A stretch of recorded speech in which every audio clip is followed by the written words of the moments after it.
I wasn't supposed to hear what he said. None of us were.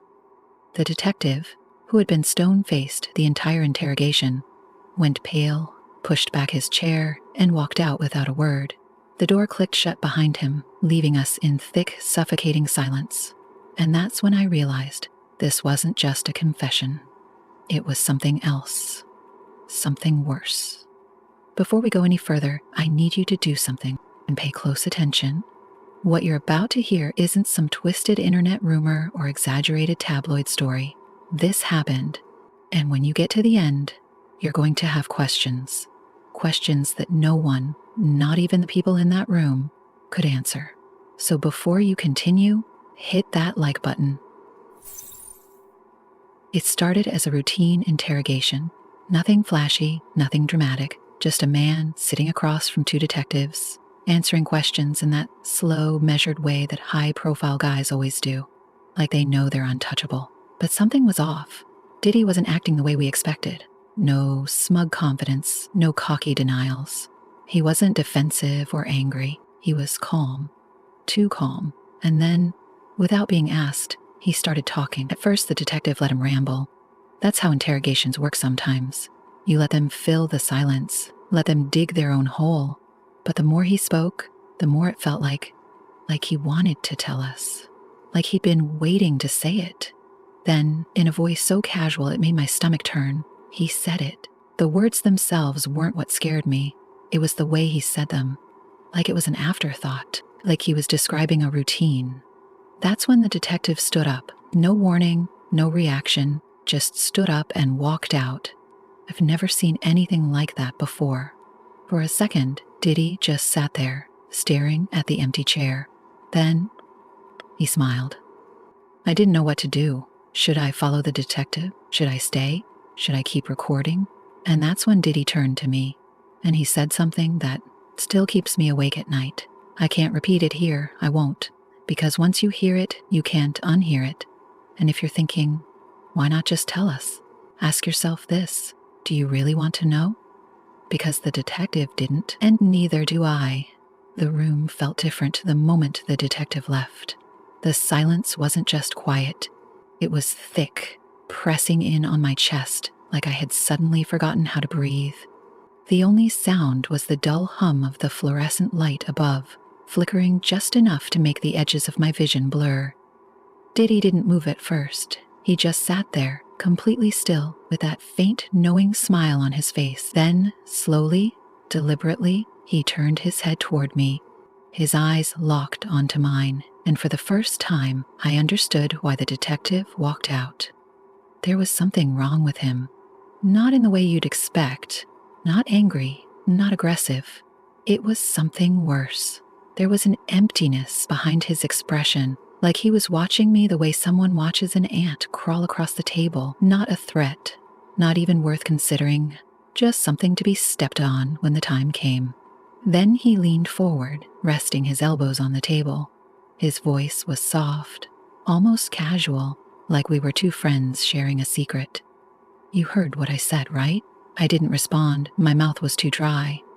I know you did. You're still here. A slow grin spread across his face. He nodded, as if confirming something to himself. Then, in a voice so quiet I could barely hear it, he said, "That means you understand."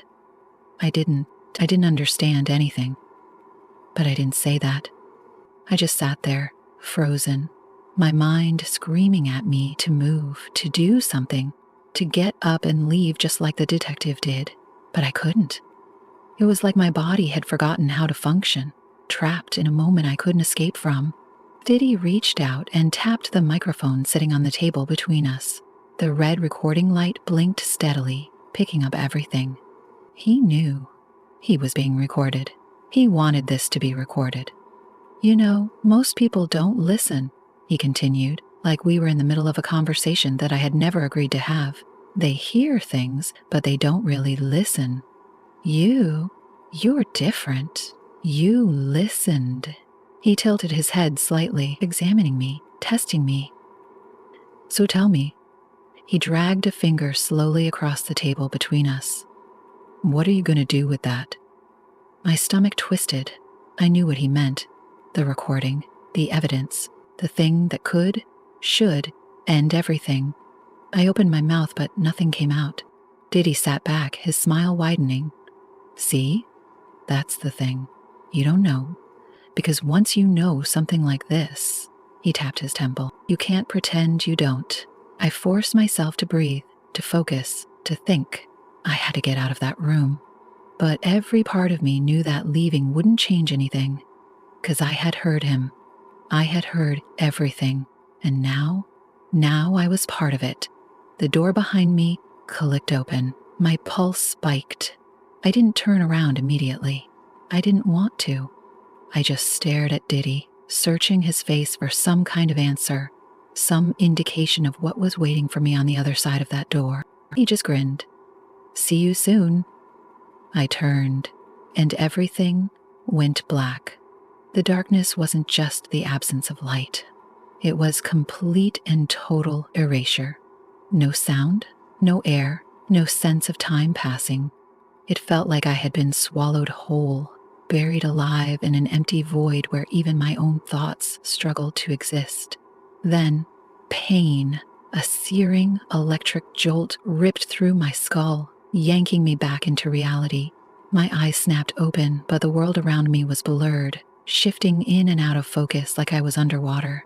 A low, mechanical hum filled my ears, a vibration that wasn't coming from inside the interrogation room anymore. I wasn't there. I tried to move. My arms wouldn't budge. My legs, trapped. Panic surged through my veins. I was sitting in a chair, strapped down.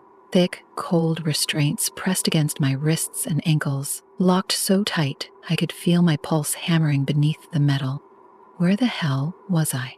The room was dim, sterile. A single flickering bulb buzzed above me, casting weak, pulsing light against stainless steel walls. There was no window, no mirror, no doors. Then I saw him, Diddy. He was sitting across from me, completely at ease, legs crossed, dressed in the same clothes he'd worn during the interrogation. The same eerie smile stretched across his face, but his eyes, they were different now, calm, cold, certain. Took you long enough, he said, voice smooth, almost amused. I opened my mouth to demand answers, to scream, but my throat felt raw, like I had been yelling for hours. Don't fight it, Diddy continued. He leaned forward, his elbows resting on his knees. I know what you're thinking. How did I get here? What's happening? But you already know, don't you? No, I didn't. I shook my head, trying to clear the fog, trying to focus on anything that made sense. Had I been drugged? Kidnapped? But that wasn't possible. I had been in an interrogation room. There had been cops, a recording. This wasn't how it was supposed to happen. Diddy sighed like he was disappointed, like I had failed some kind of test. Then he reached into his pocket and pulled something out, a recorder, the same recorder from the interrogation room. The red light blinked steadily. It had been recording this whole time. Let's play a game, he said, pressing a button. Static crackled. Then, my own voice. You heard what I said, right? I felt my blood turn to ice. That wasn't Diddy's voice. It was mine. The recording continued. I know you did. You're still here? No. I never said that. He said that.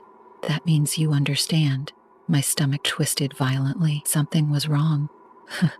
So wrong. I yanked at the restraints. Twisting, jerking, desperate to break free. But Diddy just sat there, watching, waiting, letting the reality of what I was hearing sink in. You see, that's the thing about truth, he said, finally stopping the recording. It's not about what really happened. It's about what people believe. He slid the recorder toward me, its blinking red light taunting me. So tell me, what do you believe? I stopped struggling. The walls around me felt smaller now, like they were closing in, pressing against my skin, because deep down, I already knew the answer. It didn't matter what had happened. It mattered what the recording said had happened. And if anyone ever heard that tape, if anyone ever listened to my own voice saying the things that I knew I hadn't said, who would they believe? Diddy leaned back, smiling, waiting. I swallowed hard. Outside, beyond the steel walls, beyond whatever place I had been taken to, the world kept turning. The cops wouldn't be looking for me anymore. Because, according to the tape, I was never there. The weight of realization crashed over me like a tidal wave, suffocating, paralyzing. My body went cold, my breath shallow, as I stared at that damn recorder, its blinking red light burning into my retinas like a brand. My own voice, my own words. But I never said them. I never said them.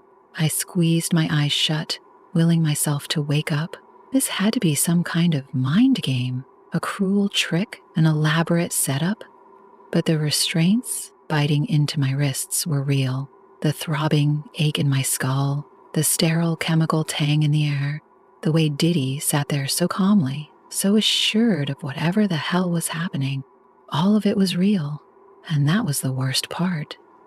Diddy let out a slow, measured breath, like he had all the time in the world. He drummed his fingers against the steel table between us, each tap echoing unnaturally loud.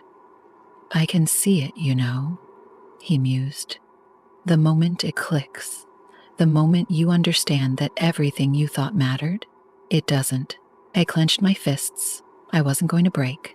I didn't care what kind of sick game this was. There had to be a way out. I took a deep breath. What do you want?" My voice was hoarse, dry, like I'd been screaming for hours. Maybe I had. Diddy tilted his head, considering. "You're asking the wrong question." The way he said it, like he was bored, like this was just another Tuesday for him, made something deep inside me snap. My muscles tensed, my heartbeat a deafening roar in my ears. "Then tell me what the right question is," I growled. His lips curled into a grin, but his eyes, his empty, soulless eyes, stayed locked onto mine. "You should be asking, what did you already agree to?" The blood drained from my face. No, that wasn't possible. Diddy leaned forward, placing his elbows on the table, watching me crumble in real time. "That's the thing about truth, man. It's just paperwork." He tapped the recorder with his index finger. "Signatures, sign-offs, declarations. A few strokes of a pen, a few words on tape." He gestured toward the unseen walls, the nowhere space I was trapped in. "You agreed to this." My throat tightened. I shook my head violently. "I would never." "And yet here you are." I struggled against the restraints, my wrists burning, but they wouldn't budge. The steel cut into my skin, sharp, unrelenting.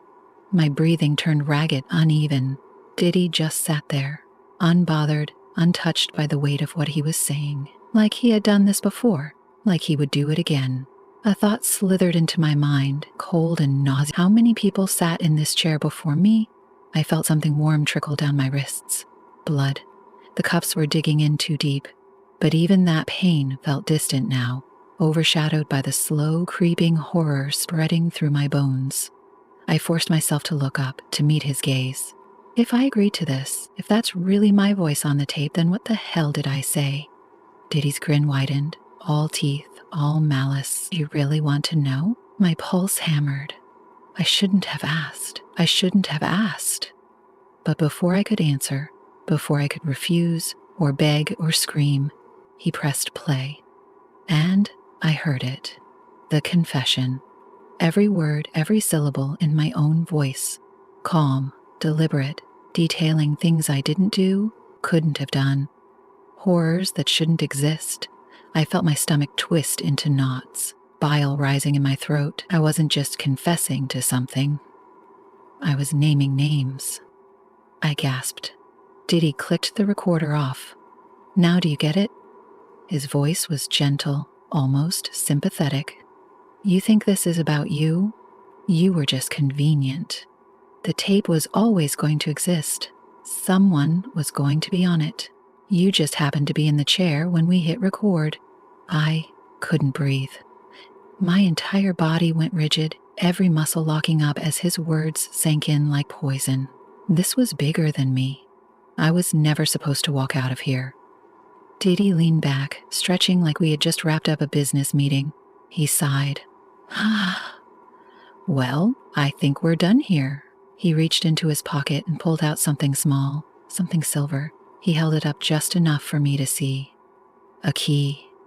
My breath hitched. He placed it on the table between us and slid it forward with one lazy push.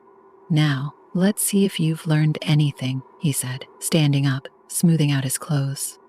That key unlocks your restraints. If you can reach it, you're free to go. The room tilted. It was too easy. It was a trap. Diddy took a step back, watching me, waiting. Come on, he urged. Go ahead. My arms trembled. My fingers twitched. The key was right there. But I didn't move because I finally understood. It wasn't about unlocking the restraints.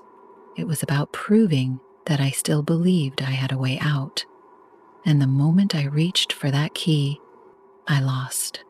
Diddy's grin stretched wider, like he knew exactly what I was thinking. Smart boy. Then, the door behind him opened, and before I could scream, before I could beg, before I could do anything, he walked out and left me there. Alone. The door clicked shut behind him, the sound echoing in the room like the final verdict. A bone-deep cold swept through my body, not from the temperature, but from the realization that I was completely alone. Alone with the growing dread that now filled every corner of the space.